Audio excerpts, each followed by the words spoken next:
He handed his 8-month pregnant wife a basket of delicate lingerie, the scent of another woman's perfume clinging to the silk. "Wash these," he commanded, his voice cold.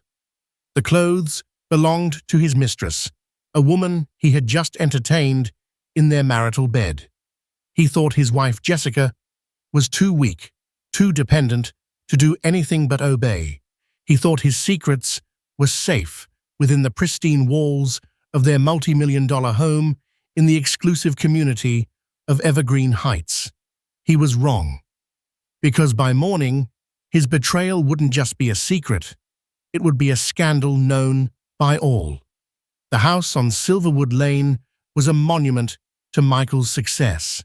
A sprawling 3-story contemporary mansion in the heart of Evergreen Heights, it was all clean lines, glass walls, and an infinity pool that bled into the manicured horizon. From the outside, it was a perfect picture, the kind featured in architectural magazines.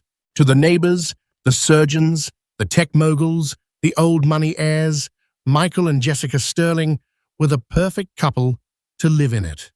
He was the charismatic founder of a booming logistics company, Sterling Solutions.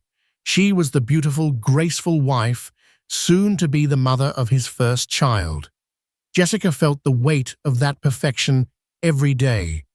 It was in the precise geometric patterns the landscapers mowed into their lawn, the hushed, reverent tones of the housekeeper, Maria, and the expectant smiles of the other wives at the Evergreen Country Club. She was living a life most people could only dream of, a life of comfort and security she had never known growing up. She loved Michael, or at least she loved the man he had been when they first met. The ambitious, charming man who saw her a struggling art gallery assistant and swept her into his dazzling world. But lately, the gilding on their cage had started to tarnish, revealing the cold iron beneath.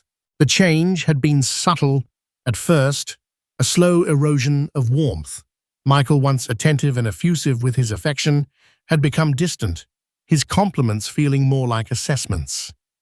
"You look a little tired, Jess," he'd say, his eyes scanning her face with a critical glint. "You should book a facial. Maybe that new place downtown, the one Olivia mentioned." Olivia was the wife of his business partner, a woman who seemed to be in a constant state of being nipped, tucked, and polished. His comments were always framed as concern, but they landed like tiny, sharp pebbles. He commented on the dress she chose for a charity gala. "A bit plain, isn't it, the way she arranged the flowers for a dinner party?" Maria could have done that, and her pregnancy weight gain, which he monitored with an unnerving diligence. "The doctor said 25 to 35 pounds is healthy," she reminded him one evening, stepping off the scale in their master bathroom. She was just shy of 8 months, along her body swollen and unfamiliar but miraculous in its purpose. Michael didn't look up from his phone, scrolling through what she assumed was a late-night work email. "Dr. Evans doesn't have to look at you," he muttered, almost too low for her to hear. The words struck her with the force of a physical blow. She stood frozen, the cold marble of the bathroom floor seeping into her feet. It wasn't just the cruelty of the statement, but the casualness with which he delivered it. It was as if her feelings were a minor inconvenience, an irrelevant variable in the equation of his perfect life. She didn't confront him. The energy for a fight was a resource she couldn't spare, not when all of it was being channeled into growing their son. Instead, she quietly slipped into bed, turning her back to him and pulling the covers up to her chin, a flimsy shield against his chilling indifference. The distance grew into a chasm. He started working later. His phone became a fortress he guarded with a ferocity that was new and alarming. It was always angled away from her, and a series of rapid taps would silence its screen the moment she entered a room. Business dinners became more frequent, often materializing at the last minute. Sorry, babe. A potential investor from Singapore just flew in. Have to take him out. Don't wait up. Jessica would be left standing in the cavernous kitchen, a meal for two lovingly prepared and slowly growing cold. She tried to dismiss the gnawing suspicion in her gut as hormonal paranoia, a common symptom of pregnancy she'd read. Michael was under a lot of pressure. His company was expanding, and he was the face of it all. He had a right to be stressed, to be distracted. She was his wife. Her job was to be his soft place to land, his serene haven. But the haven was starting to feel like a prison. The glass walls of their home, meant to invite the outside in, now felt like a display case, showcasing her lonely existence. Her friends from her old life had slowly drifted away, intimidated by her new status, or simply unable to find common ground with a woman whose daily concerns had shifted from rent payments to which caterer to hire for a 100-person fundraiser. Her only real confidant was her younger sister Sarah, a fiercely independent journalist who had never been impressed by Michael's wealth. "He's just a man," Jessie Sarah had told her over coffee a few weeks ago, her gaze sharp and perceptive. "A man with a big house and a bigger ego. Don't let him make you forget who you are." Jessica had defended him then, a reflex born of loyalty and a desperate need to believe in the life she had chosen. "He's just busy. It's a lot of pressure." Sarah had just shaken her head, a sad, knowing look in her eyes. Pressure doesn't turn a good man into a cruel one. It just reveals who he's been all along. Now Sarah's words echoed in her mind. As she sat alone on their sprawling velvet sofa, the silence of the house, broken only by the rhythmic hum of the wine fridge. It was nearly midnight. Michael was at another last-minute dinner. She ran a hand over her taut belly, feeling the gentle kick of her son. A wave of fierce, protective love washed over her, and with it a steely resolve. It wasn't just about her anymore. She couldn't raise her child in a home where love was conditional and respect was an afterthought. The sound of a car crunching on the gravel driveway startled her. A few moments later, the front door opened and closed. Michael strode in, shrugging off his expensive coat. He looked flushed, his tie loosened, and for a fleeting second his eyes seemed unfocused, as if readjusting to the light. And then she smelled it. Faint, but unmistakable. It wasn't the familiar scent of his cologne or the expensive cigars he occasionally smoked with his partners. It was floral and sweet, a woman's perfume. And it wasn't hers. The perfume was a ghost in the room, a presence that had no right to be there. It clung to the lapel of his Brioni jacket, a silent, damning testament to where he'd been.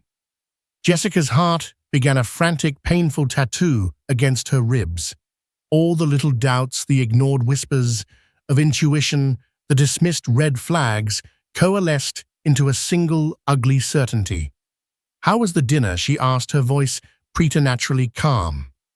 She was an actress on a stage playing the part of the unsuspecting wife, even as her world tilted on its axis. "Long," Michael said, avoiding her eyes. He walked to the bar and poured himself a generous measure of scotch. These investors, they love to hear themselves talk. He tossed back the drink in one go, the motion sharp and dismissive. "Anything interesting discussed?" She pressed, testing the waters, watching his reflection in the dark glass of the window behind the bar. "Just business. Numbers, projections. Nothing you'd be interested in." He turned, finally looking at her, but his gaze was impatient, as if her presence was an obstacle. "You should be in bed. It's late." It was the classic deflection. Turn it back on her, make her the one who was out of line. The old Jessica would have retreated, murmuring an apology as she shuffled off to their cold, empty bedroom. But the woman sitting on the sofa tonight was different. She was a mother-to-be, and a primal fire was beginning to burn through the fog of her denial. "I wasn't tired," she said, her voice steady. "Our son has been active tonight. It's like he's practicing gymnastics." The mention of their child usually softened him, but not tonight. His face remained a mask of indifference. "Right, well, I'm exhausted. I'm heading up." He walked past the sofa without a glance in her direction, leaving the scent of the other woman lingering in his wake. Jessica sat motionless for a long time, listening to his footsteps on the stairs, the sound of the bedroom door closing. The silence that followed was heavier, more profound than before. It was the silence of betrayal. The next 2 weeks were a masterclass in psychological warfare. Michael was a phantom in their home, a man living a parallel life that only intersected with hers for brief transactional moments. He moved with a restless energy, his phone a permanent extension of his hand. Then one Tuesday afternoon, the phantom brought a guest. Jessica was arranging a delivery of baby clothes in the nursery, the soft blues and whites a balm to her frayed nerves, when Michael called up the stairs. "Jess, can you come down for a second? Someone I want you to meet." His voice was bright, a forced theatrical cheerfulness that set her teeth on edge. With a sigh, she heaved herself to her feet and made her way downstairs, her hand resting protectively on her belly. Standing in the grand entryway, next to a beaming Michael, was a woman. She was tall and slender, with a mane of raven black hair and eyes the color of whiskey. She was dressed in a chic, form-fitting dress that screamed money and confidence. Jessica guessed she was in her late 20s. She was, in a word, stunning. "Jessica, this is Alida Adams," Michael said, his hand resting on the small of the other woman's back. It was a gesture so casually intimate, it made Jessica's breath catch. "Alida is our new head of international marketing. A real shark. We're lucky to have poached her from the competition." Alida extended a perfectly manicured hand, her smile a dazzling predatory flash of white. "It's so wonderful to finally meet you, Jessica. Michael has told me so much about you." Her grip was firm, her eyes sweeping over Jessica's swollen form with an expression that was hard to read. It wasn't pity, not exactly. It was more like appraisal, as if she were assessing a piece of furniture that came with the house. "Welcome to Sterling Solutions." Jessica managed her voice tight.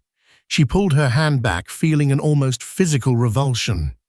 "Alida's just relocated from the London office, and her apartment isn't ready for a few days," Michael explained breezily. "So I told her she could stay with us for a night or two.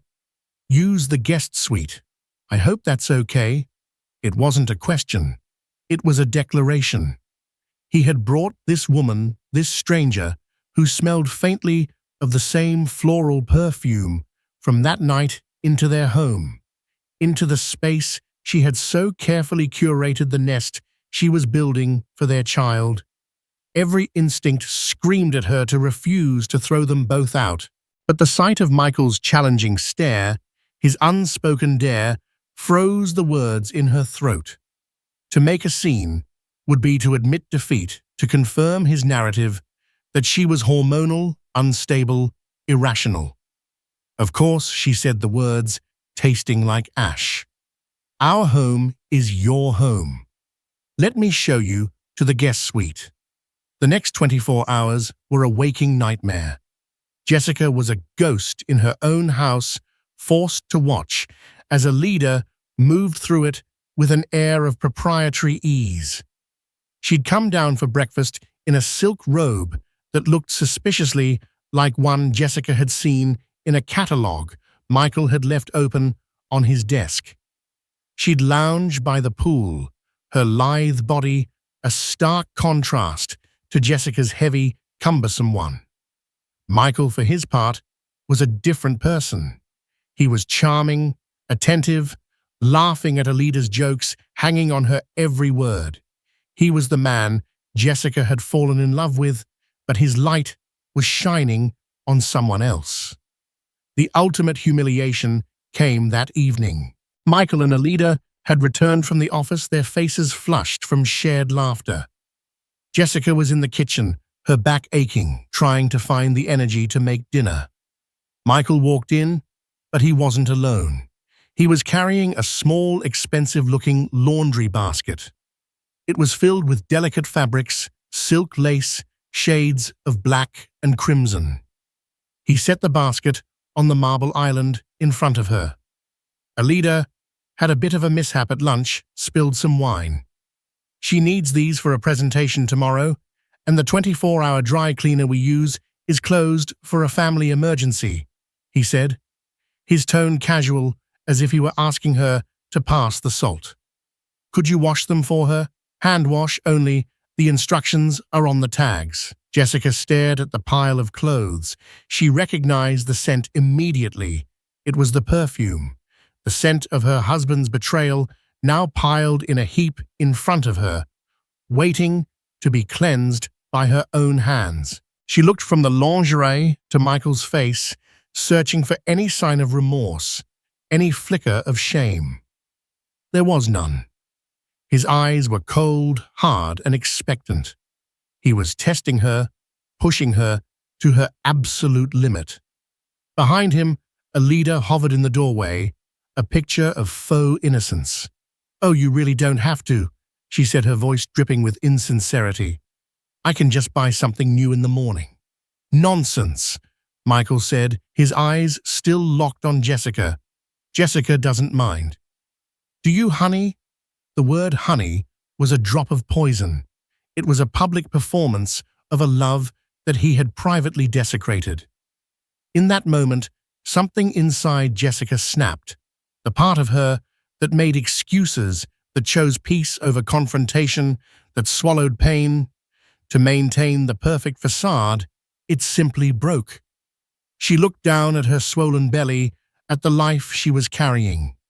This was not the world she wanted for her son. This was not the mother she wanted to be. Slowly, deliberately, she reached out and took the basket. She met Michael's gaze, her own eyes now as cold and hard as his. "No," she said, her voice quiet, but ringing with a newfound strength. "I don't mind at all." Jessica carried the basket of lingerie up the sweeping staircase, each step a carefully controlled movement. Her body felt strangely light, buoyed by a surge of adrenaline that eclipsed her physical discomfort. The dull ache in her back, the weight of her belly, it all faded into the background, secondary to the white-hot clarity that now consumed her. He thought this was her surrender. He thought he had won. He had no idea he had just handed her the weapon she would use to burn his kingdom to the ground. She didn't go to the laundry room. Instead, she walked into their master bedroom, a space that now felt contaminated, alien. Alida's cloying perfume seemed to have seeped into the very air. Jessica placed the basket on the center of their king-size bed on Michael's side. She stared at the pile of expensive fabric, a black lace teddy, a crimson silk chemise, a pair of gossamer-thin stockings.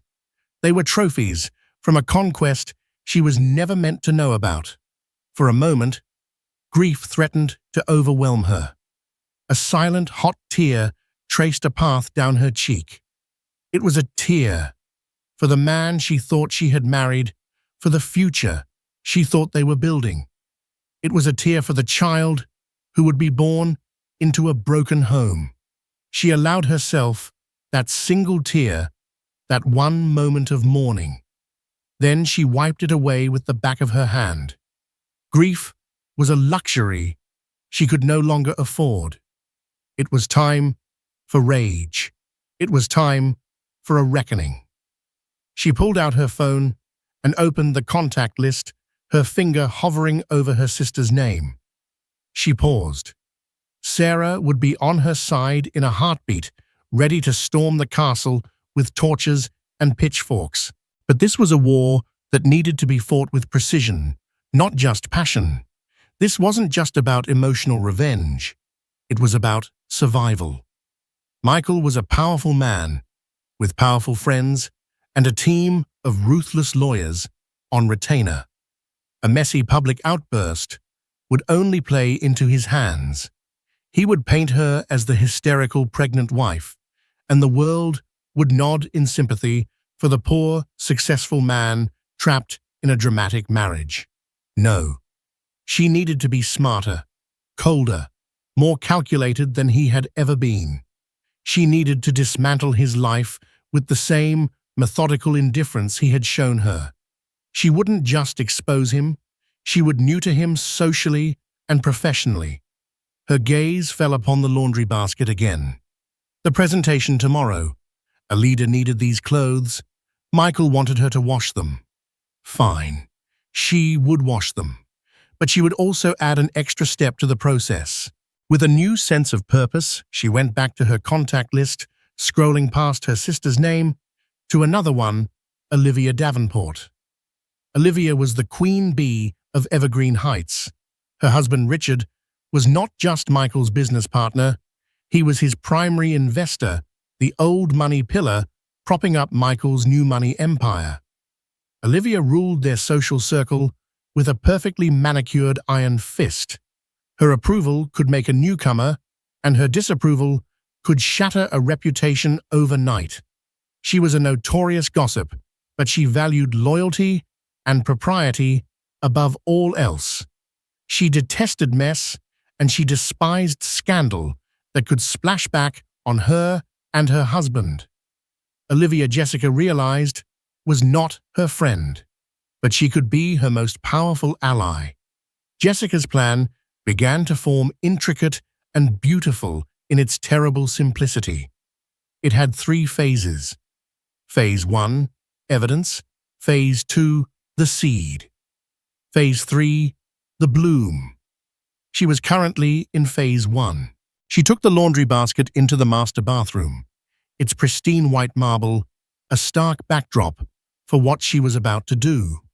She laid out each piece of lingerie on the floor, arranging them like specimens in a lab. She took her phone and began taking pictures. High-resolution, detailed pictures. She photographed the labels La Perle Agent Provocateur, noting the exorbitant cost they represented. She took close-ups of the delicate lace, the intricate straps. Then she took a photo of the entire collection laid out on the floor of the bathroom Michael had designed for them. Next, she found the dress Alida had worn to dinner, the one with the wine stain. It was draped over a chair in the guest suite. She took a picture of that too, and a picture of the silk robe Alida had worn to breakfast. She moved silently through her own home, a forensic expert, gathering evidence of a crime. She opened Michael's closet and found a receipt from a high-end jewelry store dated 3 weeks prior, tucked into a jacket pocket. The purchase was a pair of diamond earrings she had never received. She photographed the receipt. She uploaded every photo to a secure cloud server, then deleted them from her phone's gallery. Evidence secured. Now for the clothes themselves. She took the basket to the laundry room. She filled the basin with cool water and a gentle, unscented detergent, just as the labels instructed. She carefully, methodically washed each piece. She was not just washing away the wine and the perfume. She was washing away her own innocence, her naivete, her willingness to be a silent partner in her own erasure. As her hands worked the delicate fabric, her mind was a whirlwind of cold, hard strategy.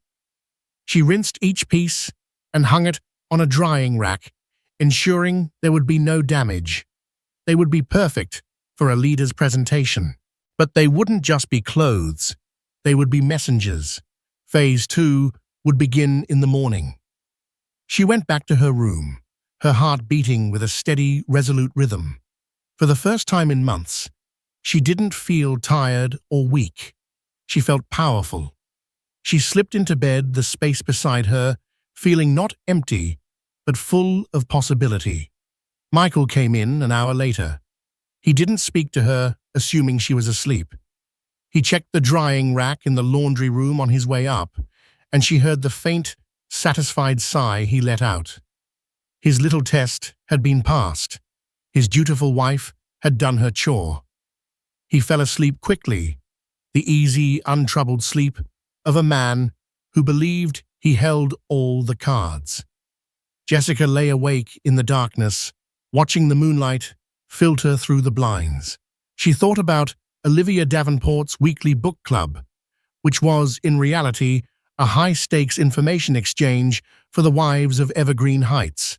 It was scheduled for tomorrow afternoon at Olivia's house, and this week, Jessica, who usually found excuses not to attend, would be there. She would be early, and she would come bearing a gift. The morning air was crisp and cool. Jessica woke before dawn, a soldier rising on the day of a decisive battle. Michael was still asleep, his face slack and peaceful. The sight of it, the sheer injustice of his untroubled rest, solidified her resolve.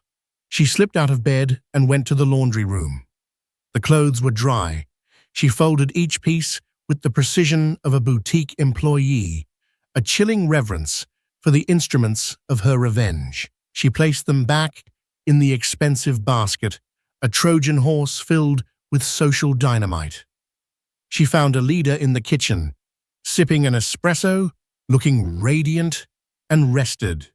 She was already dressed for her presentation in a sharp, tailored suit. "Good morning," Jessica said, her voice even and pleasant. She held out the basket. "Here are your things. I hope they're okay." Alida's eyes widened slightly, a flicker of surprise in their whiskey depths. She had likely expected a confrontation, tears, a dramatic scene. This calm, efficient compliance was not in the script she and Michael had written.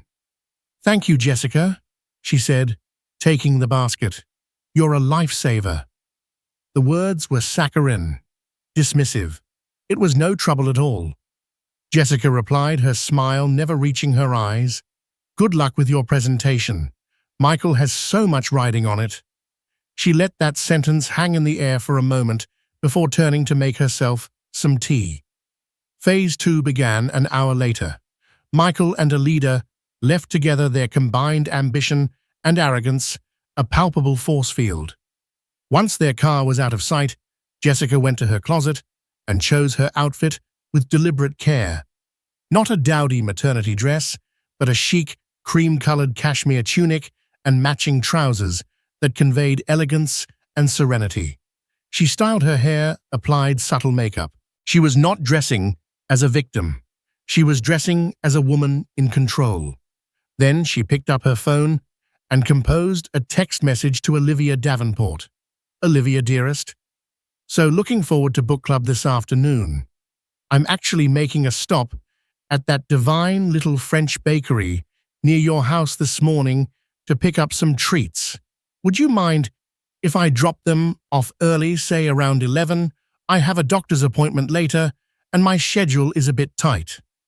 Wouldn't want them to get stale, Jess. It was the perfect bait. An offer of pastries, a hint of personal drama with the doctor's appointment, and the courtesy of an early drop-off. Olivia, who thrived on being the center of her social universe, would never refuse. The reply came in under a minute. "Of course, darling, the door's always open for you. And for croissants, can't wait to see you." XO Jessica allowed herself a small, grim smile. The seed was planted. At 10:45 a.m., she pulled her Range Rover up to Olivia's sprawling Georgian-style mansion. She wasn't carrying a box of pastries.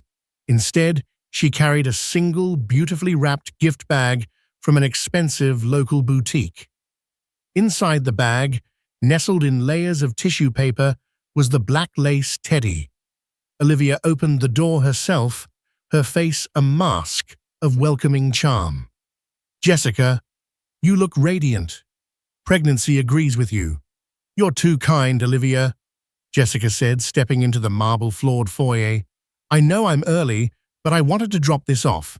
It's just a little something to thank you for being so welcoming to me since we moved here."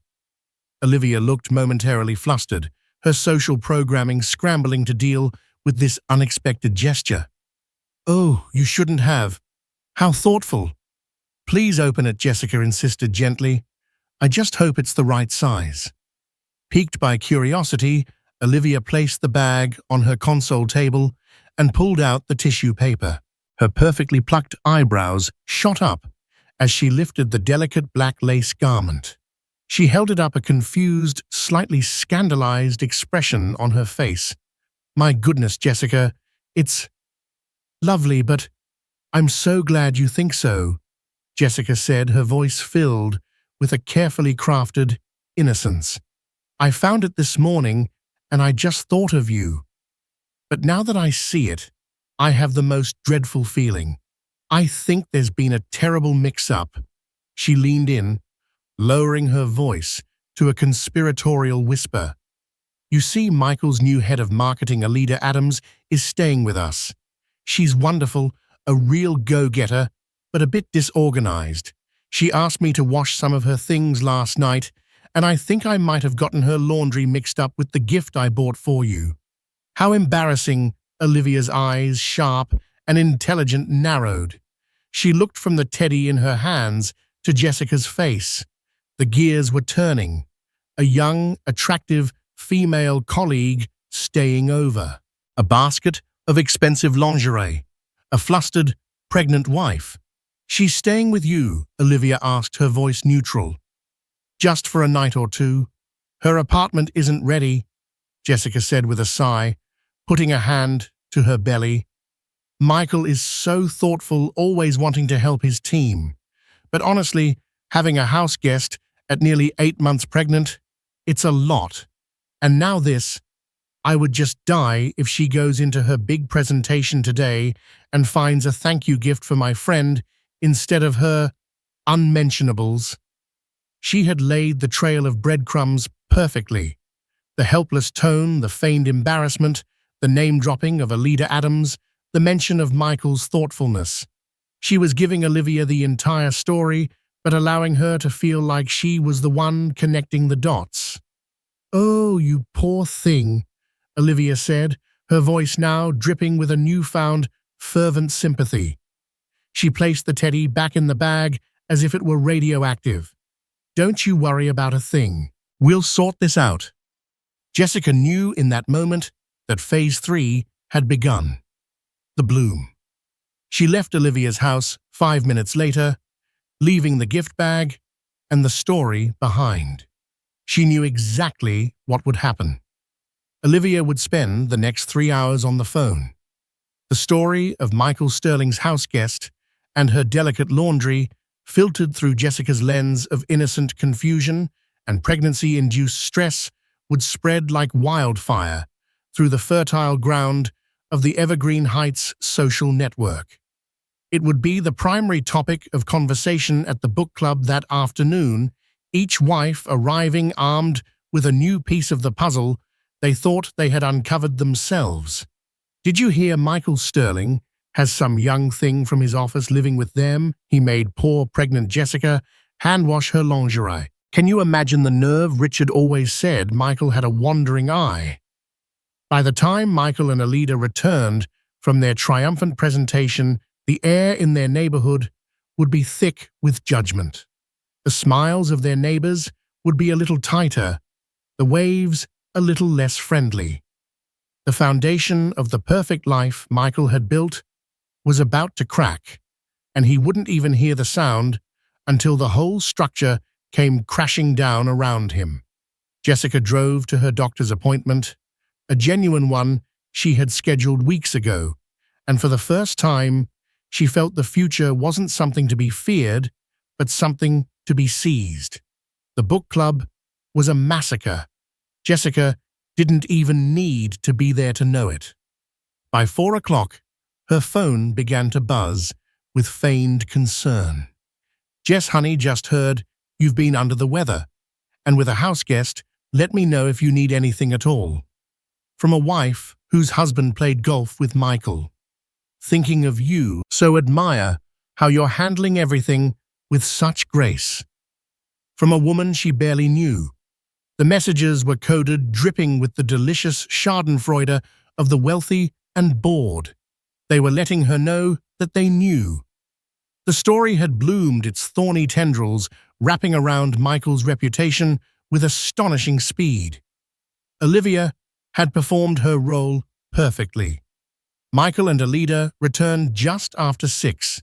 They were electric, buzzing with the energy of a successful day. Michael strode into the kitchen, a triumphant grin on his face. "We killed it, Jess. The investors were eating out of her hand. This deal is going to be massive." He gestured towards Alida, who was leaning against the doorframe, looking smug. "That's wonderful," dear Jessica said, stirring a pot of soup on the stove. She didn't turn around. "Is that all you have to say?" Michael's good mood faltered, crashing against her wall of calm. "This is a huge win for us, for the family." "I'm happy for you, Michael," she said, finally turning to face him. Her expression was placid, unreadable. "You must be exhausted, both of you." A flicker of unease crossed his face. This wasn't the adoring, celebratory welcome he expected. Alida, sensing the shift in atmosphere, pushed herself off the doorframe. "Well, I should go pack my things," she announced. "My apartment is ready. I'll be out of your hair in an hour." She gave Michael a quick, meaningful look and headed upstairs. The moment Alida was gone, Michael's facade crumbled. "What the hell is your problem, Jessica? I closed the biggest deal of my career, and you treat me like a stranger." "I'm just tired," she said, turning back to the stove. "Tired? Or have you been on the phone all day with those bored hens you call friends?" His voice was sharp, laced with accusation. Jessica's phone buzzed on the counter. It was a text from her sister Sarah. "Whatever you're doing, it's working. My editor just got an anonymous tip about a toxic work environment and inappropriate executive conduct at Sterling Solutions. They want me to dig." Jessica smiled. It seemed her plan had sprouted a few unexpected and welcome branches. "Maybe you should be less concerned with my phone call," she said calmly, "and more concerned with your own, for instance, the call you're about to get from Richard Davenport." As if on cue, Michael's phone began to ring. He snatched it off the counter, his eyes widening when he saw the caller ID. He shot Jessica a look of pure venom before stepping out onto the patio to take the call. She couldn't hear the words, but she could see his posture change. The triumphant stance dissolved, his shoulders slumping. He paced back and forth, his hands gesturing wildly. The call lasted for 15 agonizing minutes. When he came back inside, his face was pale, his eyes blazing with a fury she had never seen before. "What did you do?" he hissed, his voice a low, dangerous growl. "Me?" Jessica feigned surprise. "I just went to my doctor's appointment." Olivia Davenport called Richard in the middle of a board meeting, babbling about a house guest and laundry and God knows what else. "He's furious," he said. "I've brought scandal to his doorstep. He's threatening to pull his funding, to invoke the morality clause in our contract." Jessica simply stared at him. "A morality clause? That's interesting. I suppose you should have thought of that before you moved your mistress into our home and asked your pregnant wife to wash her underwear." The direct hit landed. The blood drained from his face, replaced by a dark, mottled red. The pretense was over. You planned this," he stammered, the realization dawning on him. "The laundry, leaving the gift. You manipulative bitch." "I learned from the best," she said, her voice like ice. Upstairs, a door slammed. Alida came marching down the stairs, her suitcase in hand, her face a thundercloud. "My keycard for the office has been deactivated, Michael, and I just got an email from HR. I've been placed on administrative leave pending an investigation into an unprofessional relationship with a superior." What is going on? She stopped short when she saw the look on Michael's face, then turned her glare on Jessica. "You did this." Before Jessica could respond, Alida's expression shifted from anger to something else, something colder and more calculating. The mask of the charming go-getter fell away, revealing the true face beneath. "You think you're so clever, don't you?" Alida sneered at Jessica. "You think you've won." She then turned to Michael, her voice dropping. "And you promised me. You said she was a pushover. You said you'd leave her after the baby was born." Jessica's breath hitched. It was one thing to suspect it, another to hear it confirmed so boldly. Michael looked trapped, cornered by the two women. "Alida, now is not the time." "No, it's the perfect time." Alida's voice rose, becoming shrill. "You think I did this for a fancy title? You think I uprooted my life for a temporary fling?" She let out a harsh, bitter laugh. "I have emails, Michael. Texts, recordings, all of your promises, all of your lovely little complaints about your tired, boring wife. You told me you were going to give me half of your shares in the company as a signing bonus." Michael's face went ashen. "That was pillow talk. You can't possibly—" "Can't I?" Alida's smile was terrifying. It wasn't the smile of a spurned lover. It was the smile of a corporate raider who had just executed a hostile takeover. "You put her name on the house, but you kept the company assets solely in yours. Big mistake. You wanted a shark, Michael. Well, here I am, and I'm bleeding you dry. This isn't just a breakup, it's a severance negotiation. And my price just went way, way up." She turned her venomous gaze back to Jessica. "Enjoy the house, honey. It's probably the only thing you're going to get." With that, she turned and stormed out of the house, slamming the door behind her. A stunned, suffocating silence filled the room. Michael stood, frozen, looking utterly broken. He had been played, not just by his wife, but by his mistress too. He had thought he was the puppet master, pulling everyone's strings, only to discover he was the one tangled in them, choking. Jessica looked at the man before her, a hollowed-out shell of the titan he pretended to be. She felt no pity, only a vast, empty clarity. Her fight was no longer just about a cheating husband. She was now in a war on two fronts against a man who despised her and a woman who wanted to strip them both of everything. And in the middle of it all was her unborn son. Her resolve hardened into diamond. She would not lose.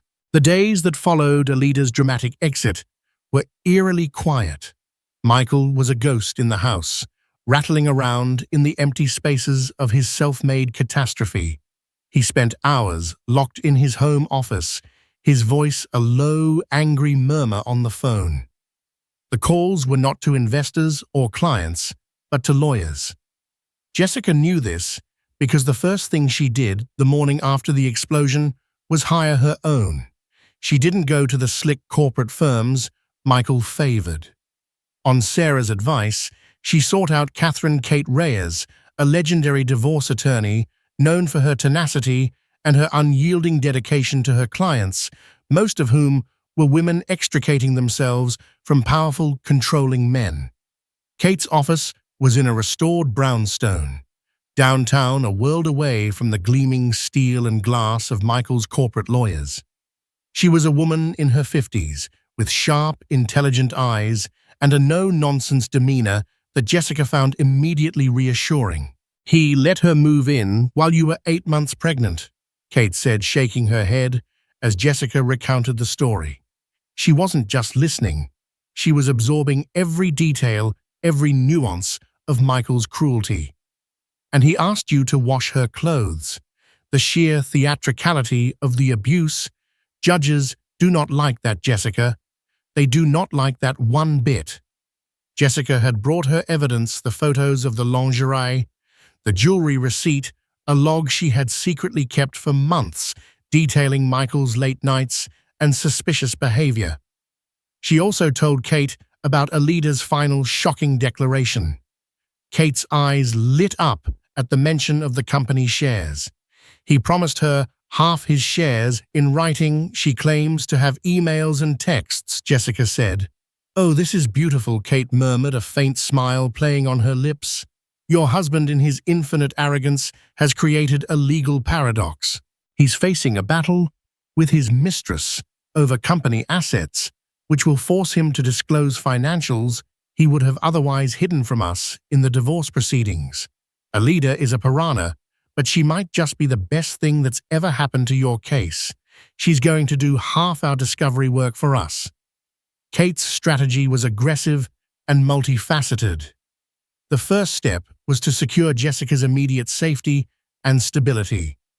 She filed an emergency petition for exclusive use of the marital home, citing emotional distress and Michael's volatile behavior. A judge, seeing the evidence and the fact that Jessica was heavily pregnant, granted it immediately.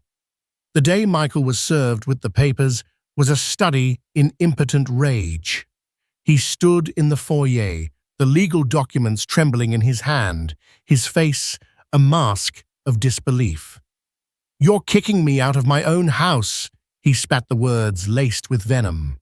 "The court is," Jessica replied calmly from the top of the stairs, her hand on her belly. She felt no fear, only a distant clinical sense of observation. Kate had prepared her for this. "You have 1 hour to pack a bag. The rest of your belongings will be inventoried and sent to a location of your choosing." He looked up at her, a broken, desperate man. The power had shifted so completely, so irrevocably, that he seemed smaller, diminished in the grand entryway he had designed to make him feel large. "Jessica, please, think about our son." "I am," she said, her voice unwavering. "It's all I've thought about. And he will not be raised in a house with a man who would humiliate his mother.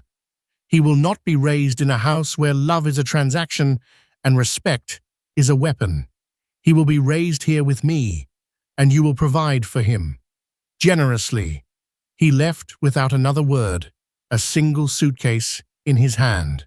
The silence that descended after the door closed behind him was not the heavy, oppressive silence of before. It was a clean, pure silence, a blank slate. The real battle, however, was just beginning. Michael's lawyers were formidable, and they came at her with everything they had. They tried to paint her as a gold digger, a vindictive woman using her pregnancy as leverage. They filed motions to have her psychiatric records unsealed, claiming she was emotionally unstable. But Kate was always one step ahead. For every motion they filed, she filed a counter-motion. For every accusation, she presented a piece of damning evidence. The tide truly turned when Alida, true to Kate's prediction, filed her own lawsuit against Michael for breach of contract and fraud. The discovery process for Alida's lawsuit was a treasure trove. Her lawyers subpoenaed years of Michael's emails, texts, and financial records, and buried within the mountains of data were secrets far darker than infidelity. Sarah, Jessica's sister, was the one who found the first thread. Working her anonymous tip, she had been digging into Sterling Solutions' shipping manifests. "It doesn't make sense, Jessie," she said over the phone one night, her voice buzzing with excitement. "He's logging shipments to shell corporations in South America. The declared values are pennies on the dollar for the goods he's supposedly moving, and the recipient companies, they don't exist. They're phantoms." Jessica immediately relayed the information to Kate. Kate, in turn, hired a forensic accountant, a quiet, unassuming man named Mr. Chen, who could make spreadsheets sing.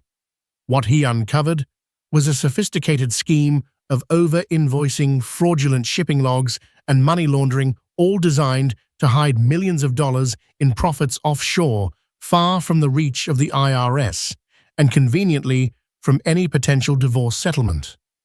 Michael wasn't just a cheat, he was a crook. The jewelry receipt for the diamond earrings took on a new light. It wasn't just a gift for his mistress. The jeweler, it turned out, was a known money launderer. The earrings were just one of many purchases Michael had made to wash his dirty money. But the most shocking discovery came from a series of encrypted emails between Michael and Richard Davenport, Olivia's husband.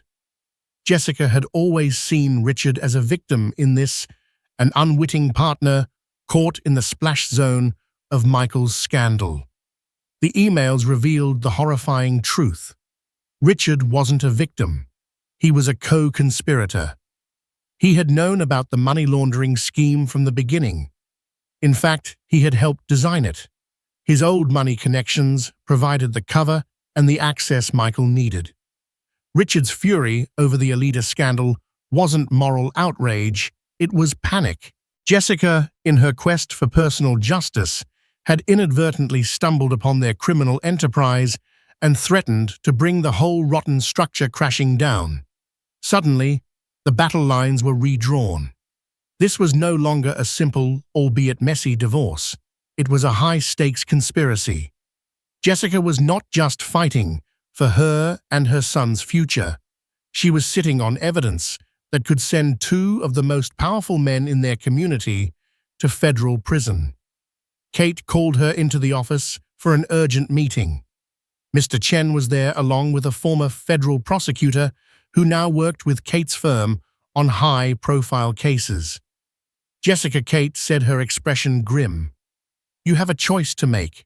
We have enough evidence to guarantee you a very, very generous settlement from Michael in the divorce.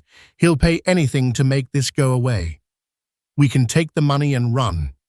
She paused, letting the weight of her next words settle. "Or we can give this information to the U.S. Attorney's Office. There's no guarantee what happens then. There will be a massive investigation, a media circus. It will be long and it will be ugly. Michael and Richard will fight back with everything they have. You and your son will be at the center of a storm. But it's the right thing to do." Jessica looked down at her belly. Her son kicked a strong, reassuring thump. She thought of the life of lies she had been living. The gilded cage built on a foundation of deceit. She could take the money and live comfortably, but she would always be looking over her shoulder, always be a part of the secret. Her son would be raised on hush money. Or she could choose the truth. She could choose justice. She could tear down the whole corrupt edifice and build a new life on a foundation of honesty and strength. She looked up, meeting Kate's gaze. Her choice was clear. "Get the U.S. attorney on the phone," she said. The storm that Kate predicted was a Category 5 hurricane. The moment the U.S. Attorney's Office convened a grand jury, the carefully curated world of Evergreen Heights imploded. FBI agents, polite but implacable, became a common sight on Silverwood Lane. They didn't just raid the offices of Sterling Solutions, they descended upon the Davenport mansion, carting out boxes of documents in full view of the horrified neighbors. The scandal was no longer a juicy piece of gossip to be whispered about at the country club.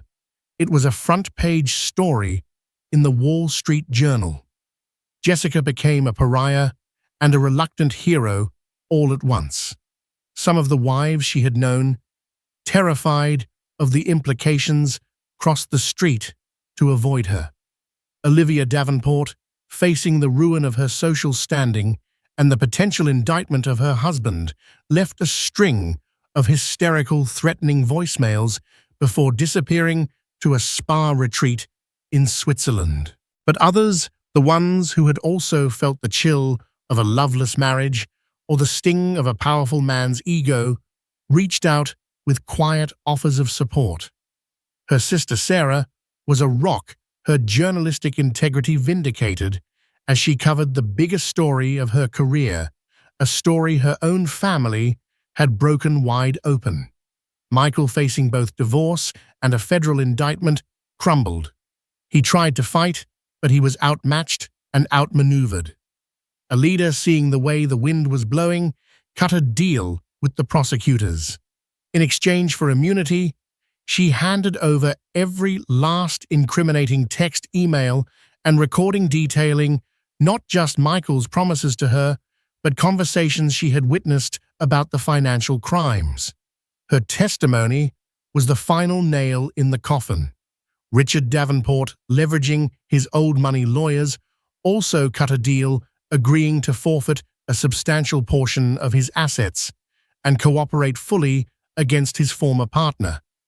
He threw Michael to the wolves to save himself. In the end, Michael stood alone. The divorce settlement was finalized before the criminal trial even began. Faced with incontrovertible evidence of both his infidelity and his financial fraud, Michael's lawyers advised him to surrender on all fronts. Jessica was awarded the house full custody of their child, and a settlement so large it guaranteed that she and her son would be secure for the rest of their lives. It wasn't the hush money she had rejected, it was court-ordered restitution. 2 weeks after the papers were signed, Jessica gave birth to a healthy baby boy. She named him Ethan, which meant strong and enduring. Holding him in her arms in the quiet of the hospital room, the chaos of the past few months faded away. All that mattered was the tiny, perfect person sleeping on her chest. His foundation would not be lies or laundered money. It would be truth, strength, and a mother's fierce, unconditional love. The day she brought Ethan home to the house on Silverwood Lane, the for sale sign was already on the lawn. It was a beautiful house, but it was filled with ghosts. She had already bought a new place, a charming, light-filled home in a different town closer to her sister, a place with no history, where every memory would be their own. The final verdict for Michael came a year later. He was found guilty on multiple counts of fraud and money laundering and sentenced to 7 years in federal prison. Jessica read the news on her phone while sitting on a park bench, watching Ethan take his first wobbly steps on the grass. There was no triumph, no gloating, just a quiet, somber sense of closure. His story was over. Hers was just beginning. She had become an unintentional symbol of strength in her old community. Women she barely knew would send her messages telling her that her story had given them the courage to examine their own lives, to demand better for themselves. She never set out to be a role model, but by choosing to fight for herself, she had shown others that the gilded cage, no matter how comfortable, is still a cage. And freedom, though terrifying, is always worth the fight. As the sun began to set, casting a golden glow over the park, Jessica scooped Ethan into her arms. He giggled, his small hand reaching up to touch her face. She looked into his bright, innocent eyes, a reflection of her own newfound strength. She had faced down betrayal, humiliation, and fear. She had torn down a corrupt empire to build a life of honesty for her son. Michael had made her wash another woman's clothes, an act designed to break her spirit. But in the end, she was the one who had come clean. Jessica's story is a powerful, raw reminder that true strength isn't about the life you're given, but about the choices you make when that life becomes unbearable. She transformed an act of ultimate humiliation into the catalyst for her liberation, proving that courage and intelligence are the most powerful weapons against betrayal. Her journey from a silent, wounded wife to an unbreakable, victorious mother is a testament to the fire that can be ignited when a woman decides she is worth more. If this story of justice and resilience resonated with you, please give this video a like and share it with someone who needs to hear it. Don't forget to subscribe to the channel and hit the notification bell for more real-life dramas that will leave you breathless. Thank you for watching.